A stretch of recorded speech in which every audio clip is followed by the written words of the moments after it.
দেখো আবার চলে এলো আরেকটা, দেখো দেখে নাও।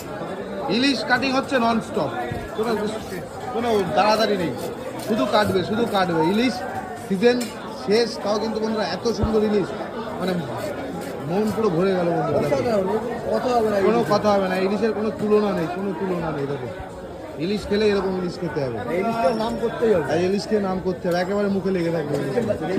একদম গ্যারান্টি ইলিশ, একদম গ্যারান্টি ইলিশ নাকি, একদম গ্যারান্টি। দেখো একদম গ্যারান্টি ইলিশ, দেখো সুন্দর করে মামা পিস করছে। আর মাছ কিন্তু ইলিশ মাছ কিন্তু গ্যারান্টি দিয়ে বিক্রি হচ্ছে। দেখো এই খেয়ে দিয়ে খারাপ লাগলে পয়সা কিন্তু রিটার্ন আছে। কালার ক্রিস্টাল ক্লিয়ার একেবারে। বাংলাদেশের ইলিশ মানে বনগা নিউ মার্কেট আর রঞ্জিত মামা, হ্যাঁ রাধা গোবিন্দ ফুড সেন্টার। দেখো মাছ কিন্তু সুপার মাছ, দেখো কেটে কেটে রাখছে। আর এখানে সব কিন্তু মাথাগুলো আছে। দেখো এবার মাথাগুলো কিন্তু কাটিং হবে, দেখো মাথাগুলো দিয়ে